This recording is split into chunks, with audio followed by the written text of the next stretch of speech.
and share it. Today I am going to discuss about the new topic on public administration, that is the evolution of public administration. It acts as a discipline, how it is going to evolve from the historical perspective. Okay, so previous two videos I discussed about what is meant by public administration, how it is to be differentiated from the private administration, and what are the scopes and significance and nature of it, etc.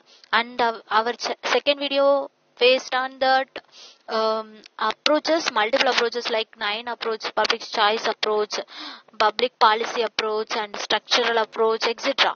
So if you are not seen the previous video, go and watch it, then only you can come to know about what is meant by public administration and the base to be strong because of these two basic informative videos. Okay, let's move on to today's topic on evolution of public administration. So evolution of public administration, so we should know about it, the evolution, then only we can define the theory. Okay, so we can define the theory. It's like how it is going to effective in the current scenario. So let's begin our today's topic. This is the public administration is both the field of activity and the field of systematic study. So it's based on two things. One is activity and second one is systematic study. So we already discussed about the systems approach also. So input and output, how it is to be effective in the organization. So similarly, the public administration is combined having two aspects. One is activity and second one is system. And here, as a part of the government activity, it has existed ever since the emergence of an organized political system. However, as a field of the systematic study, it is the recent origin. So indeed, there is no sharp point in the history where the story of the public administration is evolved. So here you should know about it. The emergence of the public administrations is organized existed before the political system. So and there is no sharp point of the history. So let's move on to next slide. In this slide, we can focus on first important famous person, that is Woodrow Wilson. Okay, he was from USA. In 1887, he wrote one book. That book is called one article that is called the study of administration. Very important. The Woodrow Wilson concept is based on the study of administration only. It's not about the public administration. He gave the foundation for the public administration. That's why he called us Woodrow Wilson as father of the public administration. So here, what happened? The study of administration, the title and the article is first entitled by the Wilson. It is published in the Political Science Quarterly. So this one article, it's create the need to eliminate the corruption and improve the efficiency and streamlining service delivery in pursuit of the public interest. So the main focus about this the study of administration article is to eliminate corruption and efficiency and providing service delivery to the public with the help of the public interest by the government. So his advocacy are that there should be the science of administration. So he is not emphasized that the science of administration, but he realized that there should be a science of administration has to be seen in the historical context. The Wilson's basic postulates. This is the postulate. It's not proved theory, but it is only postulates. So was that it is getting to be harder to run a constitution than to frame. So it's very simple. If you create the constitution, so the constitution is harder to run a constitution than its frame. So if you consider that constitution like our India, so it's framed nearly took 2 years and 11 months and 8 days. 18 days. So it means nearly 3 years it taken, but the constitution steadily run till now. How? So that is a harder thing we are going to face. So writing against the background of this widespread of the corruption and science mean that to Wilson the systematic and disciplined body of the knowledge which he thought would be useful to grasp and diffuse the crisis in administration. So his main focus area is about the different difficult crises available in the administration to be eradicated. So that is the main concept. So while commenting on the domain of the administrators, the Wilson argued that the administrators should concentrate on operating the government rather than the substituting their judgment. So he was most focusing on the government rather than the substitution. So judgment for the elected officials. Elected officials means the elected officials, those are called as the politicians. So they are not take the politicians' help here. They are only focusing on government operative persons. So the administration was separate from the politics and was confined to the execution of the policies. So only one thing. So the most important point. One is focused on the government. It's not about the elected officials. That is the politician. So there is a separation between the politicians as well as the administration. That's why the dichotomy between the politics and administration is available. Because politicians, what is their motive? So they need to execute the policies towards the people, people in a society. But if you consider the administration, they are going to propose that particular policy. So that is why the Woodrow Wilson concept is very important. So here you should know about two things. One is his article, that is the study of administration.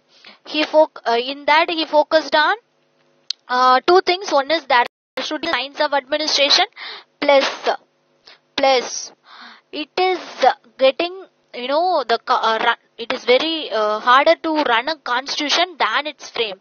Second point. And third, he focused on the administrative points. So the administrators should concentrate on the operating the government rather than the substituting by the elected officials. So this is third point. And second important notable concept is like there is a dichotomy means dual mind, between the politics as well as the administration.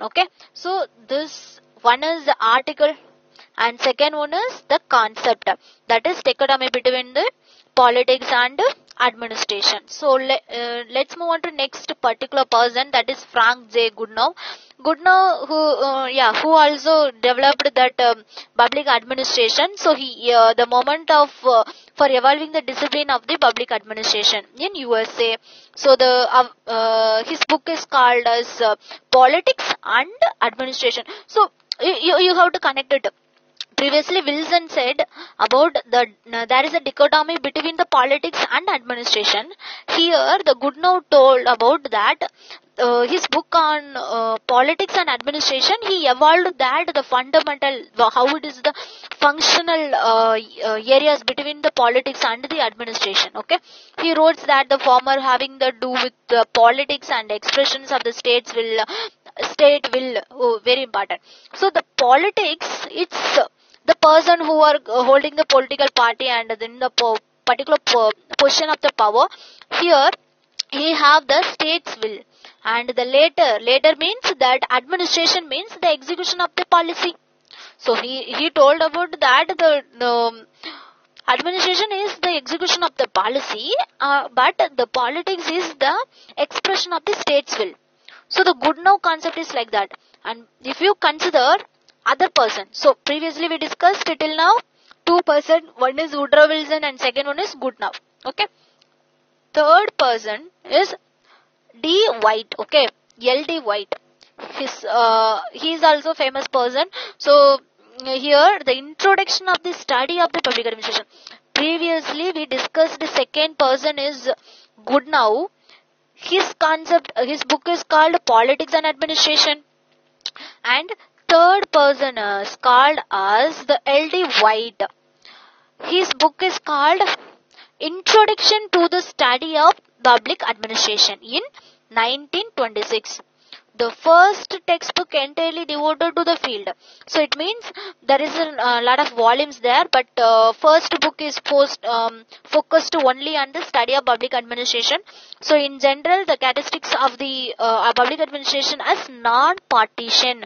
So non-partition means there is no separation. So the public administration was stated to be the value-free science. You should know that because the Wilson said about that there is a concept of science in between. Here there should be a science of administration. Here he told about there is a non-partition in the public administration. At the same time, the public administration is also called the value-free science, and the mission of the administration would be the economy and efficiency. So the administration point of view here is changed due to that viewpoint. Here the economy and efficiency of the society. So while not rejecting the politics per se and the public administration reforms of this period shout better government by expanding administrative function. Very important point. We nowadays we are focusing on good governance. So similar concept is here. And L.D. White given the basic definition for good governance here, but you have to focus on it.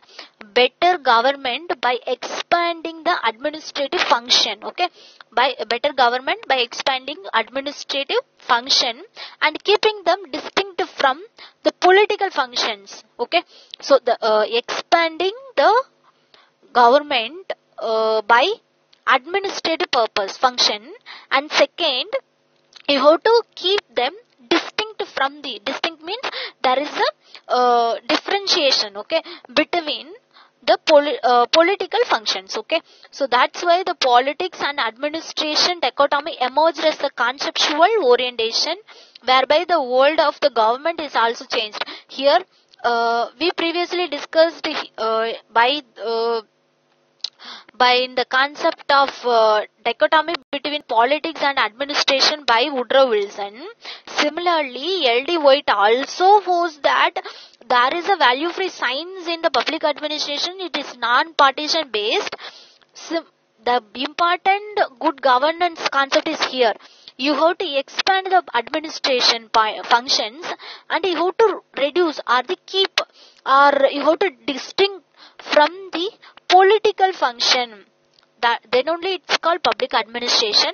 Then the concept previously he told about only that there is the availability of the politics and the administration dichotomy, but here it is conceptual oriented due to L.D. White.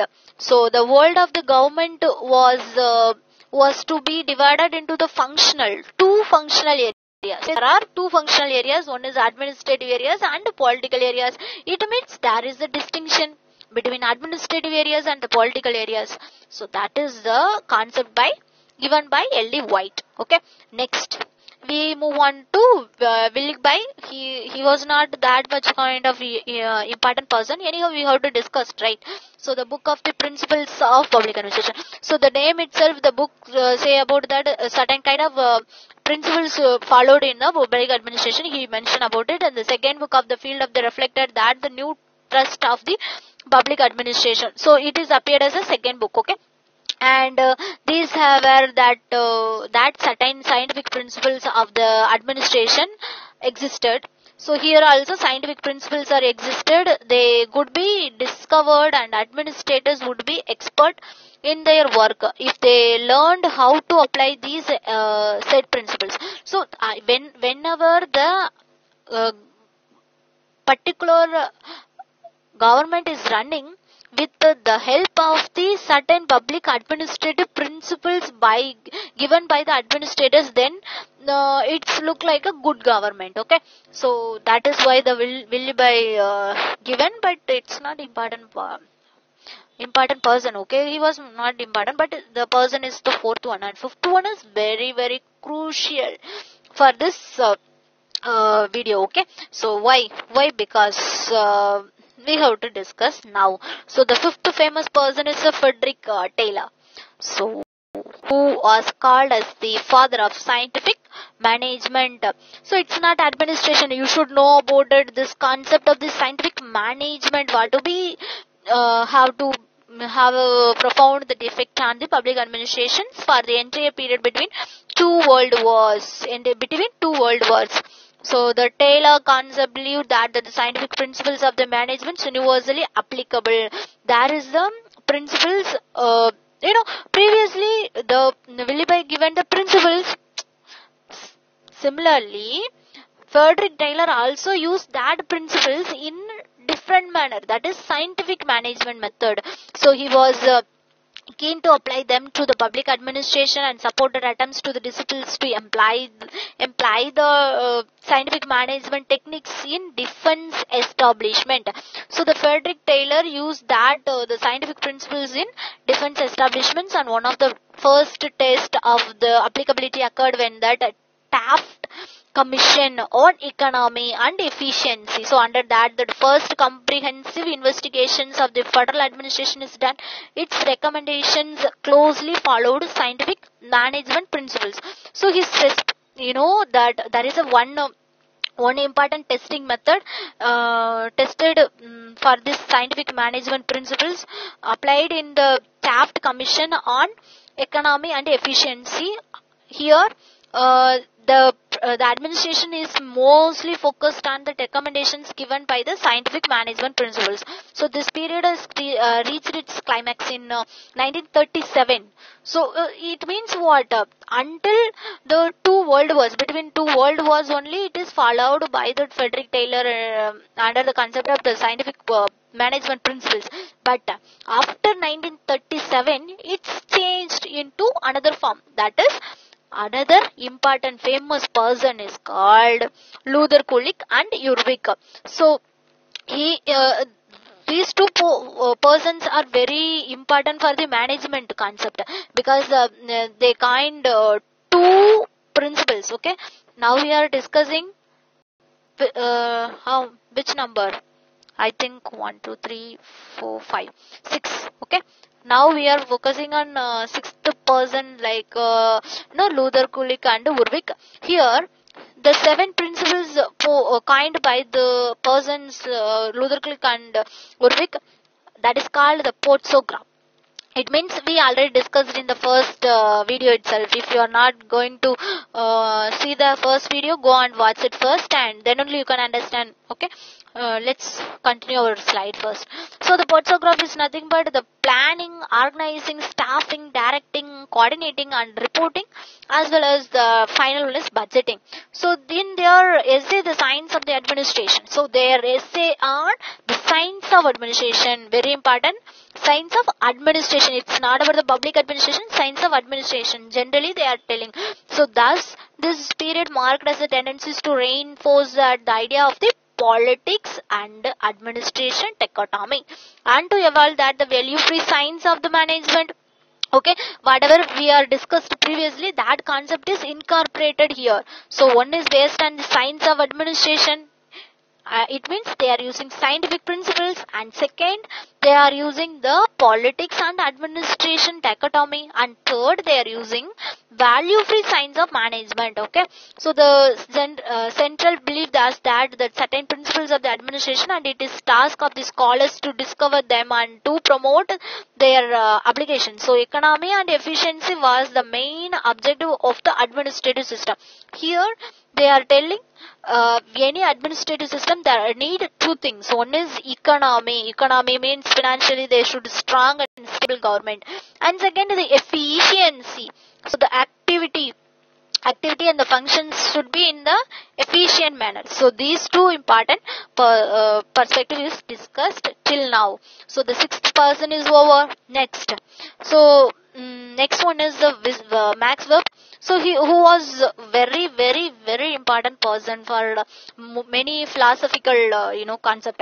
So Max Weber is its first theoreticians who provided that the disciplines with a solid theoretical base. So his type is ideal type.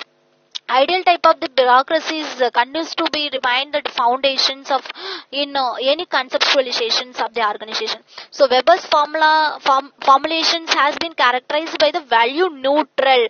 So previously we discussed value free science of management. Here value neutral. So he given that ideal model. It's not a dynamic one. It's an ideal model. So it's not applicable always, but the system is called the value neutral. Okay, so it provides a conceptualization of a form of the social organization with certain ubiquitous characteristics. It can be examined from three different points of view. So very important. Now we are going to discuss about the three concepts. First one, it's of course that mutually exclusive for the concept under the Max Weber concept. Okay, first point is focused on that the bureaucracy can be viewed in the form of the purely structural characteristics. Purely structural. Okay, first one is structural characteristics.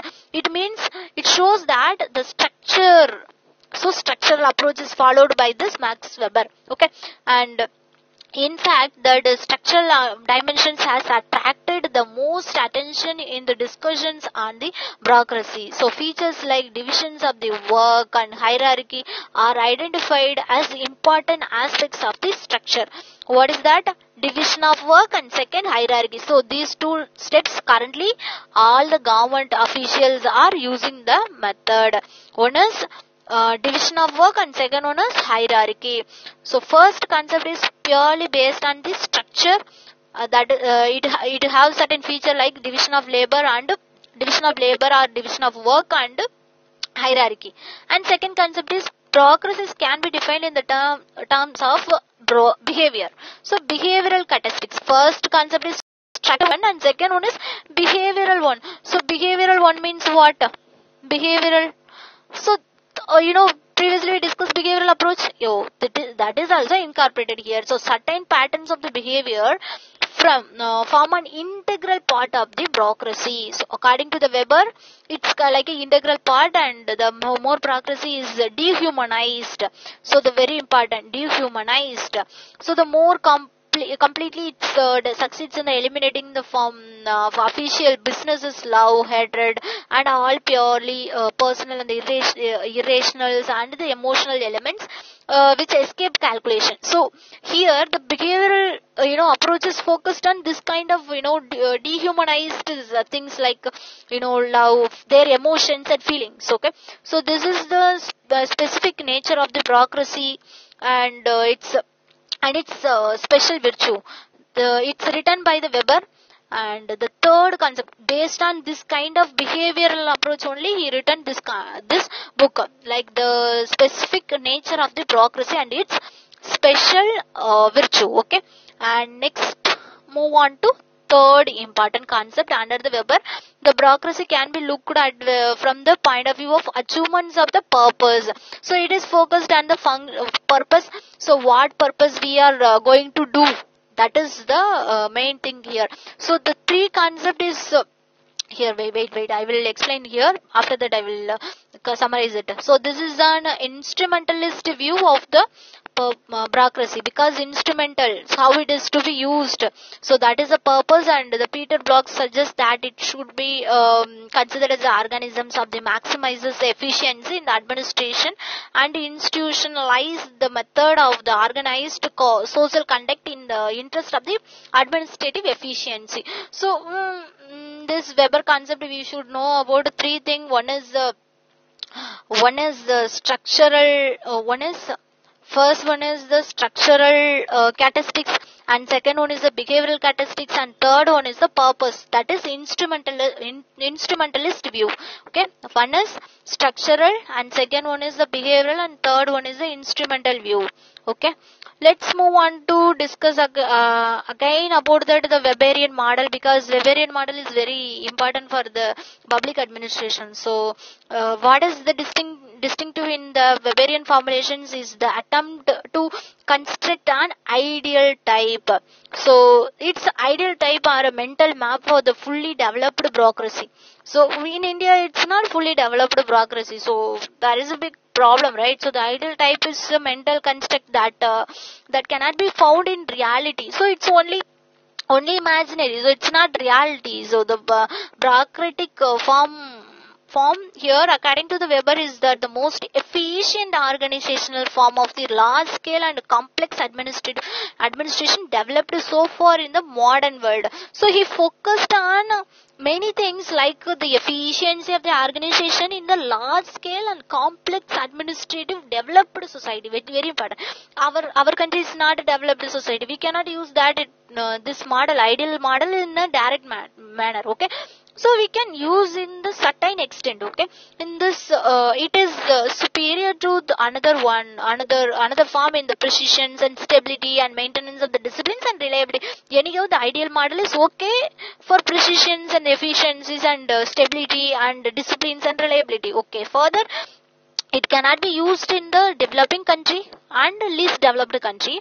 At the same time, it's not not in reality. So it's like an imaginary ideal model. So only the mental map is designed for this. And following the Second World War, the many of that the previously accepted these theories of the public administration came under that attack, and under the crisis in the decision making atmosphere of the Second World War, Washington quickly exposed to the politics and administration dichotomy as a false division. So there is a dichotomy between that politics and administration. It's a false division, they realized. So the rapid pace of the mobilization and decisions in the wartime environment and quickly demonstrated the necessity for that flexibility. It's ideal type, there is no flexibility, so they need a flexibility and creativity and discretion of the decision making. They used and the rigid and hierarchically based proverbs of the administrative practice proved totally ineffective. So the ideal model of the Max Weber is ineffective in such an dynamical world. So that's why they move towards the flexibility and creative and decision making discretionary concept. Okay, so finally the result of that experiences, now the attempt was reproduced in focus on the broader social, moral and political theoretical effectiveness to challenge the dogma of the managerial effectiveness. Okay, so here the focus concept is changed into social, moral and political theoretical effectiveness. Let's move on to next slide. Goes on say about that in 1938, the person is very important person, Chester I. Bernard. So functions of the executive challenged that the politics and the administration dichotomy, and Dwight Waldo also he emphasized that leading to critique that questions the validity of the principles borrowed from that of the scientific management. We told about that the scientific managements have certain principles, it should be followed in that scenario. So in business, and that's it, that the development of the philosophy and the theory of the administration is based on the broader study and recognitions of that the fact that the public administration cannot be fruitfully studied from its in the political and the social setting. So cannot be studied from its political and the social setting. The most formidable distinctions of the principles appeared in Herbert Simon's administrative behavior. That is another person, Dwight Waldo, Bernard. We will discuss all the concepts in behavioral approaches, and another concept we will discuss in upcoming videos. Okay, so here another person is called as Herbert Simon. Herbert Simon's concept is administrative behavior. So the study of the decision making processes in the administration organization. So the volume of which such intellectual force that it's led to that the Simon's receiving the Nobel Prize. So Herbert Simon got Nobel Prize in 1978 onwards, and Simon proposed that the development of the new science of the administration based on the theories and methodologies. So he also based on that the new science of the administration. So and also he taken that behavioral approach. Here he taken some theories and methods, and he taken that as the logical positivism. So the focus of such science and would be decision making.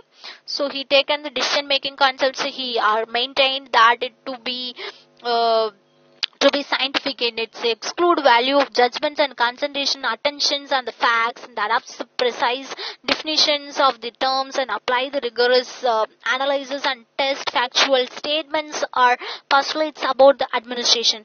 So here mostly focused on that concept is based on decision making. Simple. So Simon's work sets forth that the rigorous requirements of the scientific analysis in public administrations about some of the classical principles.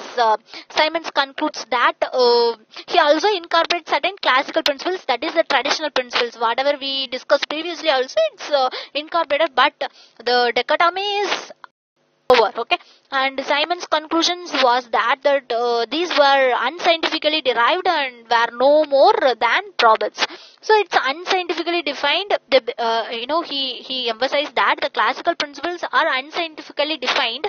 That's why it's like proverbs. Okay, it's like a criticisms posed on the classical principles. Okay. Till now we are discussing the Chester Bernard, and second the main important person is Tweet Waldo, and finally Simon. Okay, Herbert Simon. Now move on to yes.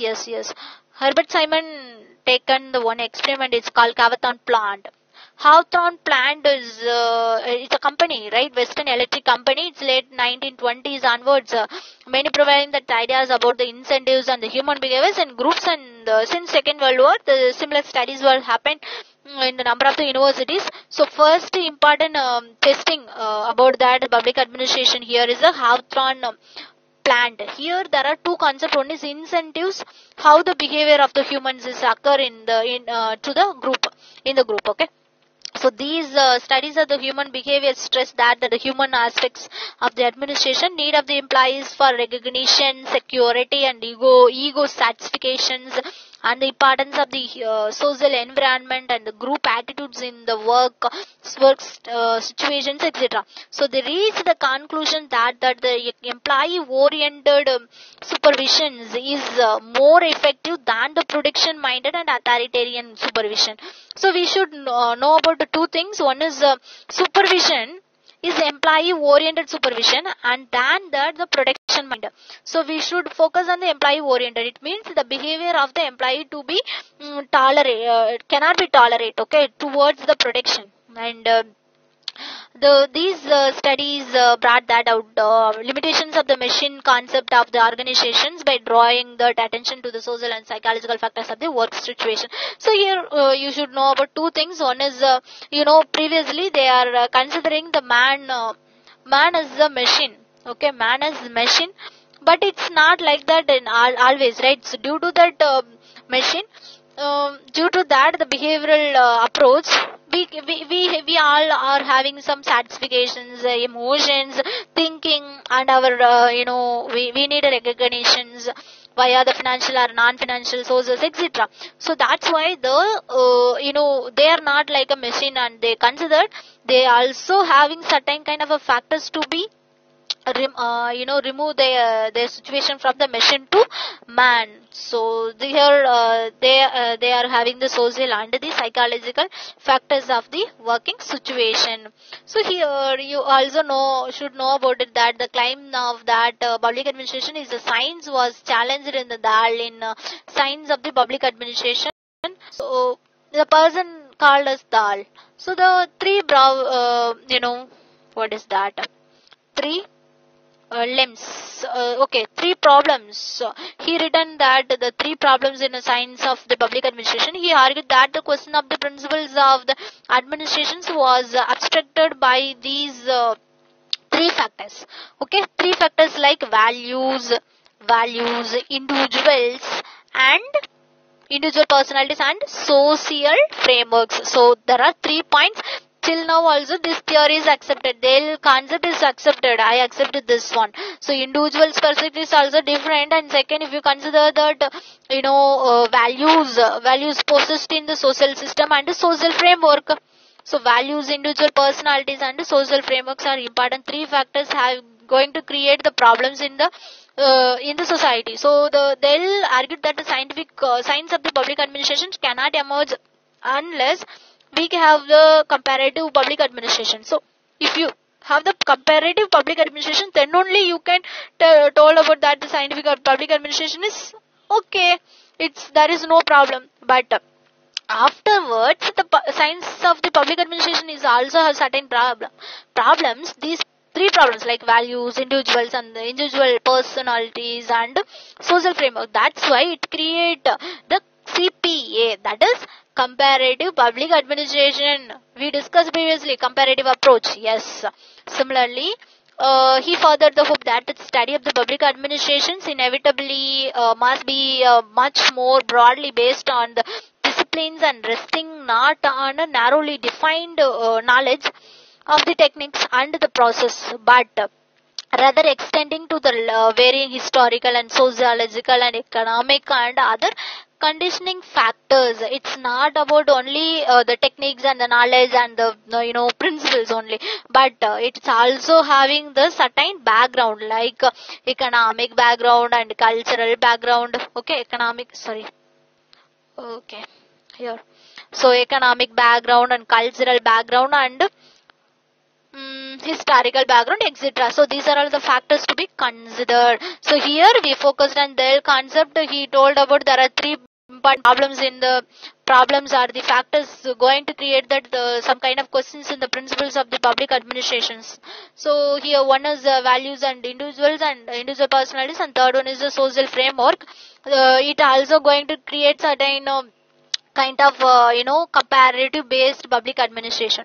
So let's move on to next para here. Thus the descent from that the mainstreams of the public administration accelerated in the 1940s in 2 mutually reinforcing the directions, and one objections was that politics and administration could never be separated in an remotely sensible fashion. So never be separated from the sensible fashion. Anyhow, the polity cannot be separated from the administration. This is how that till 1940 we are getting.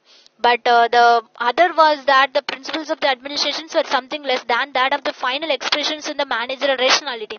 So the certain principles are not followed in a managerial rationality. So that's why after Second World War, what's happened? What happened here? Yes, the emergence of new nation in Asia, Africa, Latin America, etc. So India also emerged and have set in that new trend in the study of the public administration. They are now again third trend.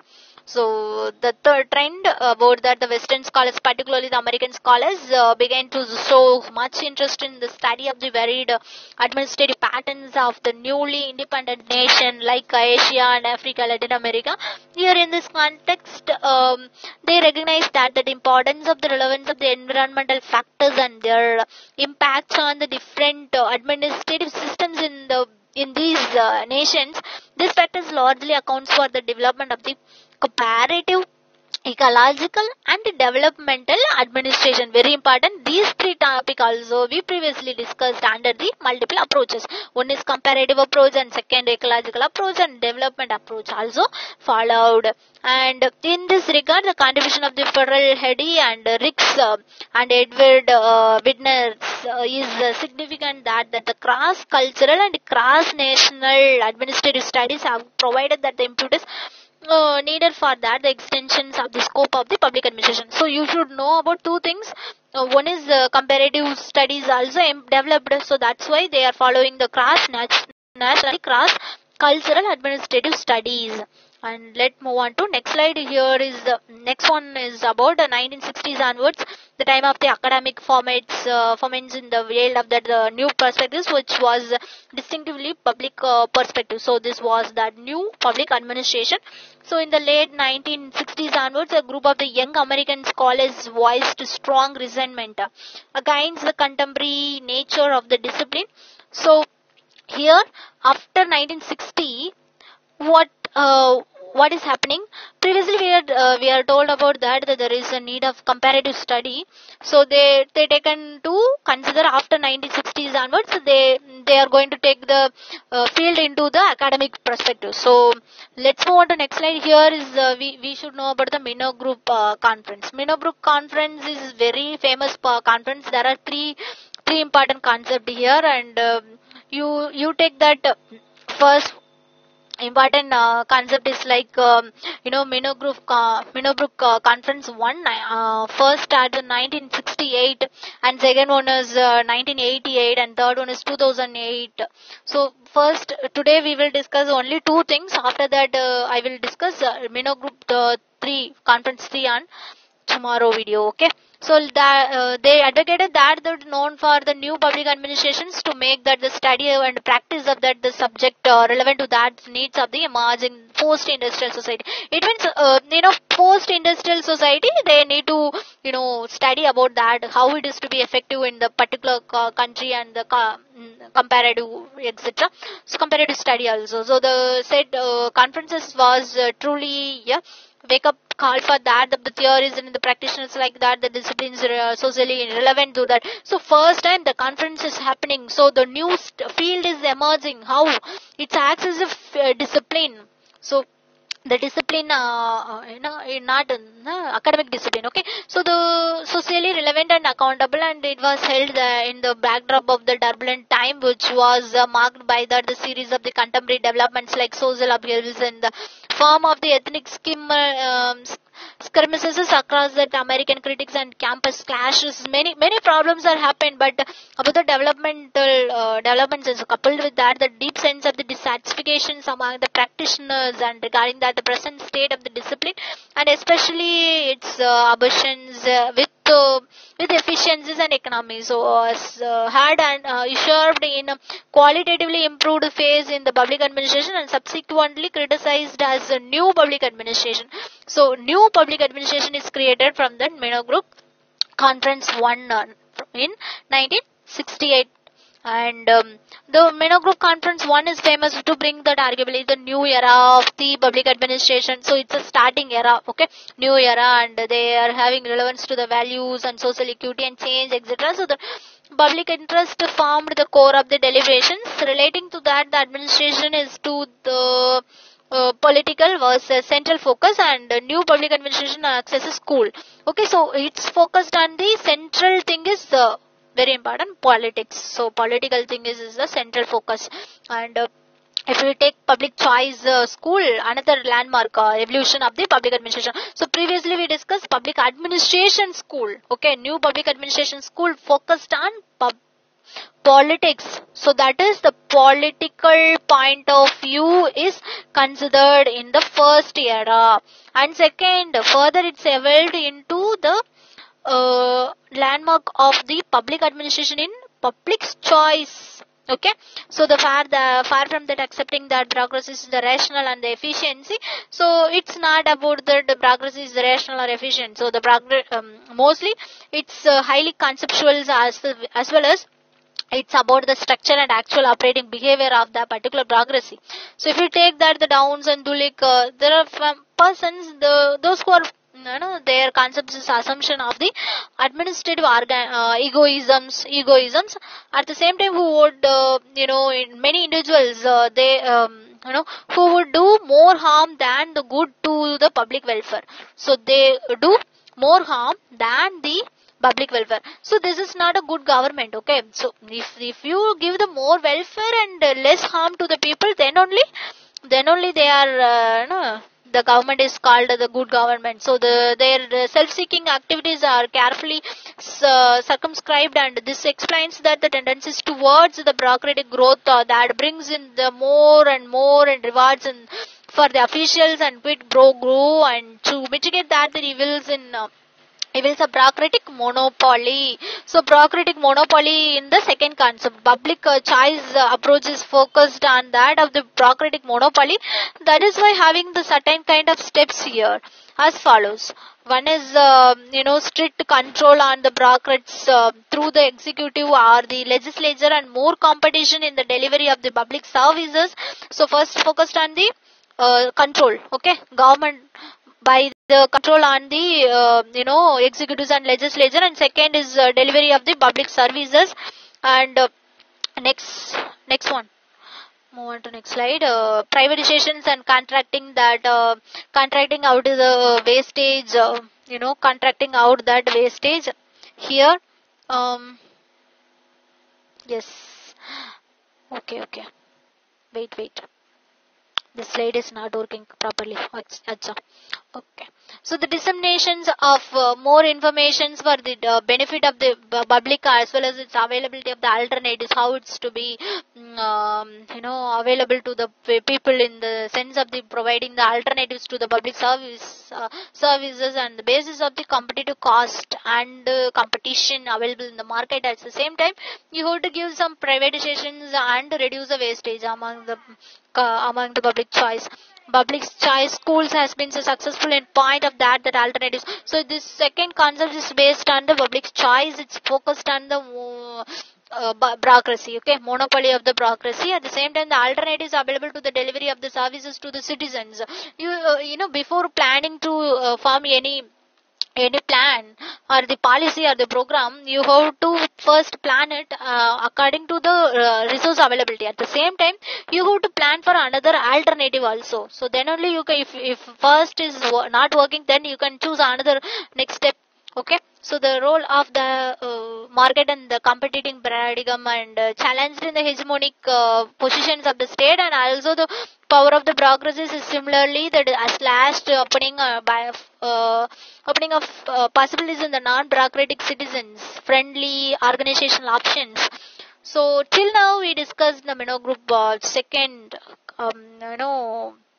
we have to move on towards that second. Before that, we will again recap that Minnowbrook 1 concept. So Minnowbrook 1 conference is mostly based on that new era. So new era of two things. One is the new public administrative schools focused on the political things, and second era is the public choice. It's based on the bureaucratic monopoly. Okay, bureaucratic monopoly, and how they are delivering the goods, services to the people, and how they are controlling the legislatures and executives, and at the same time it's going to create the certain kind of delivery of service to the people in the hegemonic position. Okay, hegemony or the monopoly. Okay, and let's move on to next second Minnowbrook conference. I think we are close towards our ending topic. So Minnowbrook Conference 2 is which held in the 1988. I told you previously also, the first conference is 1968. After years, the second conference has happened. So that is 1988 in another landmark in the evolution of the public administration. So the outcome of that conference gave the birth to the new public management. That is, new public administration means NPM. So the approach is to the governance, and the emergence of the reflected in the changes that took place in the Western nations and state as major dispensers of the social justice had been increasingly questioned across the globe, and since late 1970s onwards, the popular mood was against the state for its dismal performance in almost every sphere, that is the social, political and economic concept. So new public management with the socio-political and economic concept. So changes in the form of the governance and advanced Western countries, they are developing the new model that is called a new public administration. At the same public management here from late 1980s onwards and early 1990s onwards, and the public sector managements is advanced Western democracies, they are facing more and more changes.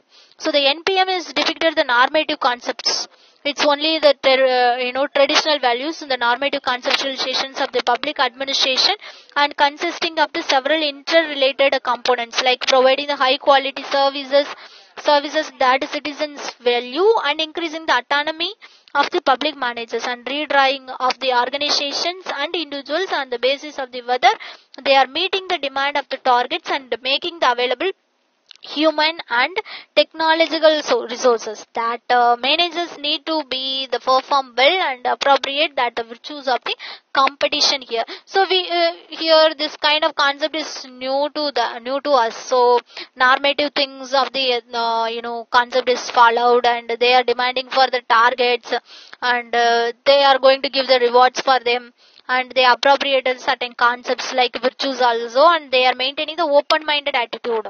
So whatever you want, you can tell. After that, we will decide. That is the open-minded concept, and public purposes should be the performed by the private sector. Here, the public purposes under the control of private sector. So that is why they are having more freedom.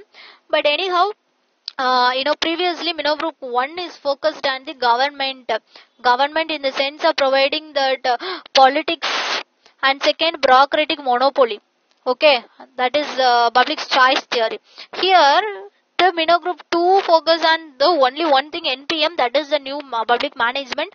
They are having the open-minded attitude towards that providing the services by the private sector rather than public sector. Okay, so there is no need of this concept is totally wrong, because government only know who are going to get that benefit from that government, but the private sector is playing crucial role. Then it is also going to modify, or the changes to pick up happen upcoming Minnowbrook third conference on 2008 also.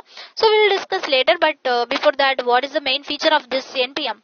NPM is proposes through the thoroughly and the organizational revamping. It's kind of the growth in the organization structure, and will become the conducive in the organizational leadership. The organizational restructuring mostly focused on the interest of the citizens. So mostly focused on the interest of the citizens, and the concept of the governance has further its recognitions on the role of the multiple agencies. So multiple agencies from that private sector, but anyhow that's undertaken by the public business. So private sector undertaking the public businesses, that is why they are going to give that interest of the citizens preferences. And in addition to that, the formal governments are the NGOs and the community based organization analyzes that supplementary agents. So agencies, so public agencies, public government is given the power to the NGOs, and second is a community based program organized agencies also. So in the late 1990s onwards, Robert Delnard proposed that the public service model responds to the dominance of the new public service model. It's creating the dominance on NPM. So after NPM, it's creating the new public service model, NPSM. Right? New public service model. Here the successes of the NPM is in the digital era governance. So currently we are facing, right? So the 1990s afterwards. So after, this kind of, they all are in the 30s, 40s, etc. So here the digital era governance, and focusing on the themes and reintegrating the government responsibilities and need-based holisms, etc. And digitalizations at the same time, they are using the modernized IT sector. So another new public service model has to be called as a new public governance. It's called new public governance. It's not government. An approach that which includes such a centralization of the power, and increase the number and the role and the influences of the partition, political staffs, and the personal politicians of the appointments of the to the senior public services, etc. And the assumptions that the public service is precisely partitions for the government of the day. So finally we can take that after 1991 onwards LPG is reflected in the society. So LPG liberation, privatizations and globalizations, it's going to create the again the evolution in the public administration. That is the nature and the scope of the public administration is shifted again.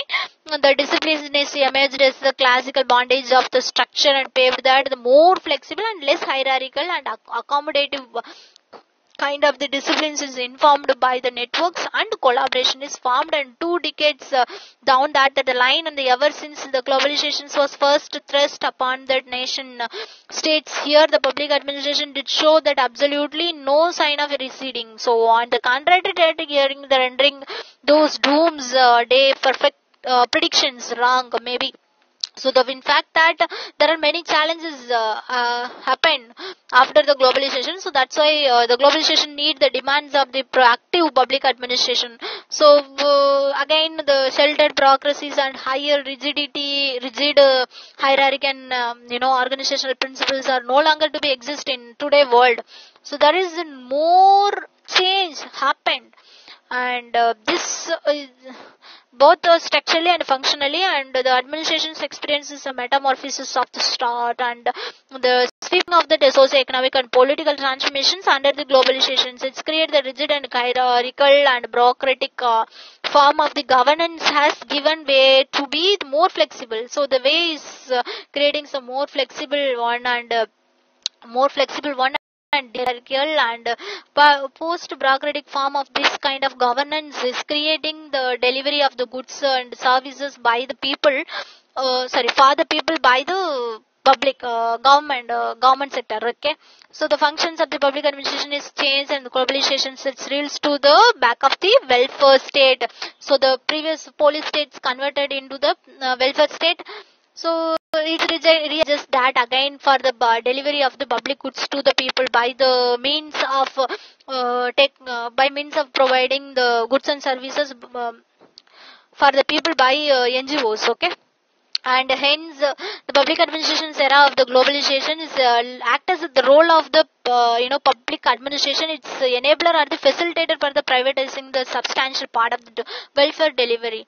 So welfare delivery is towards the people is the public administration should be act as an enabler, not enabler or the facilitator, not the controller. Okay, so here the several methods of how to be facilitated that the privatizations of the welfare delivery, and namely the encouraging the private provisions, introducing the quasi marketing and mobilizing that voluntary sectors, etc. So however the shift from that the role of the direct provider to the facilitator of the welfare delivery was not made the public administration's redundant, and in fact that it's continue to enjoy its the key position. So the centrality of that the public administration is neither denied that the state nor by the market. So there is a centrality. So it's not government is going to take, it's not private is going to take. It's need the centrality between these two. That is why the concept is emerged due to that globalization. After that, the vibrant public administration is to having the two fundamentals. One is the government as well as that private sector. Private sector need the market, and government going to deliver the welfare via the private sector. So that's why the market economy is changed due to the globalization. The self-conscious enterprises also created, and further it's creating the transformed the nature and the character of the state from the traditional administrative welfare state to the corporate welfare state, traditional administrative state to corporate welfare state. So these kind of changes happen, and traditional public administration setup that why the changes has happened. Due to that globalization only, traditional public administration it's transformed into the corporate welfare state. Okay, corporate means private player, and welfare is provided by the government. So both are incorporated. That's why it's called as a corporate welfare state. And the collaborations is going to facilitate the smooth delivery of the public services. It's also as a public administration model of the welfare delivery. Very important. The Minnowbrook 2 concept is NPM as well as the public administration model of welfare delivery. And this model is envisages that impartiality and efficient administration. So the everywhere we need efficiency. At the same time, certain features also there: bureaucratic structure and professional dominations and equity based treatment and self-sufficiencies, etc. So come under the new rights movement in the West in late 1970s onwards and early 1980s. It's the bold step towards the privatization of the welfare delivery. It's creating the efficiency and the economy also. So the introduction of the globalization package under the grab of that structural adjustment program SAP. It's very important. Structural adjustment program. We will discuss the structural adjustment program in local self-government, etc. In the early 1990s onwards, the further curated the demand mooted by the advocates. It's a new rights movement. So it means, in the Minnowbrook conference, I think I will complete it till Minnowbrook 1 and Minnowbrook 2. So anywhere if you go, the public administration needs the two things in the Minnowbrook 2 NPM. One is new public management concept, and second one is that of the globalization, how it is to be affected towards this administration. So that is called as a public administration model of the welfare delivery. So I think till now I completed two concept, right, in Minnowbrook 1 and Minnowbrook 2, and how it is to be evolved from the from from Woodrow Wilson to this Minnowbrook. I think upcoming video I will discuss some more topics on Minnowbrook 3 and Minnowbrook 3 and how it is to be challenged in the current scenario, etc. For the tomorrow we will meet again this topic. Okay, thank you. If you are not subscribe my video, subscribe it and like it, share it. Thank you.